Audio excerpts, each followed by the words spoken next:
Cabin mate 24 hours study hall and work space mobile app download చేసుకుని ఇప్పుడే మీ cabin book చేసుకోండి. ఆంధ్రప్రదేశ్ రాజధాని అమరావతిలో ప్రారంభోత్సవాల ప్రణాళికని రెడీ చేసుకునే పనిలో అధికార యంత్రాంగం నిమగ్నమవుతుంది. రాష్ట్ర ప్రభుత్వం ఇప్పటివరకు ఇవ్వాల్సినటువంటి పనులకు సంబంధించి టెండర్లు, కేటాయింపులు, ఎల్ఓసీలు అన్నీ కూడా ఇచ్చేసింది. పనులు శరవేగంగా సాగుతున్నటువంటి పరిస్థితి. దానికి తగ్గట్టుగా కాంట్రాక్టు సంస్థలు అమరావతి ప్రాంతంలో పెద్ద ఎత్తున ఏర్పాట్లు చేస్తున్నాయి.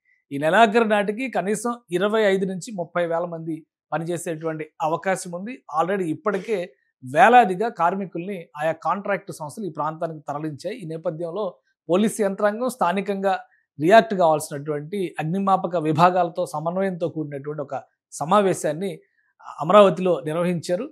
అప్రమత్తత విషయంలో వీరందరికీ కూడా తగిన సూచనలు చేశారు అధికార యంత్రాంగం. మరోవైపు నుంచి ఏపీ సిఆర్డీఏ అధికారులు ప్రారంభోత్సవాలకు సిద్ధం చేయాల్సినటువంటి భవనాలపైన దృష్టి పెట్టారు. ప్రధానంగా ఇప్పటికే AP CRDA head quarters building open చేయాలనేటువంటి ప్రణాళికని గత ఉగాదికే ప్లాన్ చేసుకున్నారు. దానికి సంబంధించినటువంటి ఇంటీరియర్ వర్క్స్ జరుగుతున్నటువంటి నేపథ్యంలో దాంతోపాటు కాంట్రాక్టు సంస్థలకు కేటాయించినటువంటి పనుల్ని ప్రారంభించేసి ఆల్రెడీ జరుగుతున్నటువంటి వాటిని ప్రారంభోత్సవాలకి అవకాశం ఉన్నటువంటి బిల్డింగ్ల పైన ఏపీసీఆర్డీఏ ఇప్పుడు ఫోకస్ పెట్టింది. గతంలోనే అంటే 2018 నాటికి 80 నుంచి 90% పూర్తయినటువంటి భవనాలు కూడా ఈ లిస్టులో ఉన్నాయి. ప్రధానంగా all India service officers buildings, అలానే ఎమ్మెల్యే, ఎమ్మెల్సీ క్వార్టర్స్కి సంబంధించినటువంటి పనులు అప్పటికే 80-90% పూర్తయినటువంటి పనులు. వీటికి సంబంధించినటువంటి కాంట్రాక్టుల కేటాయింపు దాదాపు 2.5 నెలల క్రితమే జరిగింది. సో ఆ పనులు అక్కడ శరవేగంగా సాగుతున్నాయి. ప్రత్యేకంగా APCRDA commissioner Kannababu MLA, MLC క్వార్టర్స్ని పరిశీలించారు. ఇక్కడ ప్రారంభోత్సవానికి ఉన్నటువంటి అవకాశాలను కూడా అధ్యయనం చేస్తున్నట్టుగా తెలుస్తుంది. ఒకసారి చూద్దాము. ఇది ఏపీసీఆర్డీఏ అప్పుడు ప్లాన్ చేసినటువంటి బిల్డింగ్స్. ఇది అంటే ఇది 2018 నాటికి ఉన్నటువంటి స్టేటస్.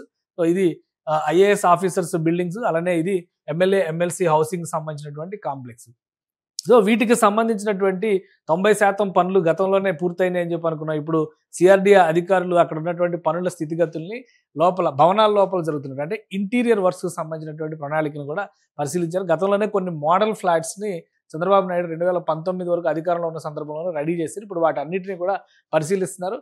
వీలైనంత వేగంగా ఈ క్వార్టర్స్లో పనులు కంప్లీట్ చేసి వర్షాకాల సమావేశాలు అంటే డిసెంబర్ నాటికి ఎమ్మెల్యే, ఎమ్మెల్సీ క్వార్టర్స్తో పాటు ఐఏఎస్ భవనాలను కూడా సిద్ధం చేయాలని చెప్పని ఏపీసీఆర్డీఐకి రాష్ట్ర ప్రభుత్వం సంకేతాలు ఇచ్చింది.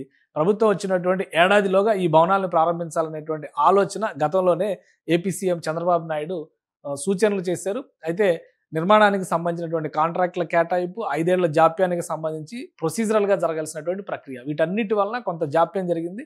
సో రాబోయేటువంటి 3 నెలల కాలాన్ని ఒక టార్గెట్గా పెట్టుకుని డిసెంబర్ నాటికి అన్ని భవనాలు అంటే రెడీగా ఉన్నటువంటివి 80-90% పూర్తయినటువంటి భవనాలు, ఏపీసీఆర్డీఏకి సంబంధించినటువంటి హెడ్ ఆఫీసు, దీంతోపాటు ఫోరెన్సిక్ ల్యాబొరేటరీకి సంబంధించినటువంటి భవనం కూడా దాదాపుగా నిర్మాణం పూర్తయ్యేటువంటి దశకు చేరింది. కాబట్టి 3 నుంచి 6 నెలల కాలంలో పూర్తవుతున్నటువంటి భవనాలను ప్రారంభించేందుకు ఏపీసీఆర్డీఏ ప్రణాళికలు చేస్తుంది. ఎందుకంటే ఈ భవనాలు ప్రారంభించే నాటికి అక్కడ సిబ్బంది కానీ ఇతరత్ర ఉండేటువంటి వ్యక్తులకి కావాల్సినటువంటి సౌకర్యాలు, తాగునీటి సౌకర్యం, అక్కడ విద్యుత్ సౌకర్యం, డ్రైనేజ్ వసతులు, వీటన్నిటిని కూడా ఏర్పాటు చేయాల్సినటువంటి అవసరం ఉంది. ఒక పక్క నుంచి అర్బన్ ఎమ్యూనిటీస్కి సంబంధించినటువంటి ఇన్ఫ్రాస్ట్రక్చర్ వర్క్స్ జరుగుతూనే ఉన్నాయి. కానీ ఎమ్మెల్యే, ఎమ్మెల్సీ క్వార్టర్స్, ఐఏఎస్కి సంబంధించినటువంటి క్వార్టర్స్లో పనులని వేగంగా కంప్లీట్ చేసేందుకు, ఇంటర్నల్ వర్క్స్ని వేగంగా కంప్లీట్ చేసేందుకు ఏపీసీఆర్డీఏ ఫోకస్ పెట్టింది. ఎమ్మెల్యే, ఎమ్మెల్సీ క్వార్టర్స్కి సంబంధించినటువంటి కాంట్రాక్టులు ప్రధానంగా ఎన్సీసీ సంస్థకి దక్కినాయి. ఇచ్చినటువంటి టైం లైన్ కూడా చాలా తక్కువ ఇచ్చారు. వీలైనంత వేగంగా 6 నుంచి 9 నెలలను ప్రభుత్వం డెడ్ లైన్ పెట్టింది. అయితే 11 నెలల సమయాన్ని కాంట్రాక్ట్ సంస్థలు కోరాయి. ఈ జాప్యాన్ని, ఇప్పటివరకు జరిగినటువంటి జాప్యాన్ని కవర్ చేయాలంటే వీలైనంత వేగంగా ఈ భవనానికి సంబంధించినటువంటి ఇంటర్నల్ వర్క్స్ని కంప్లీట్ చేయాలని ఏపీసీఆర్డీఏ ఆశిస్తోంది.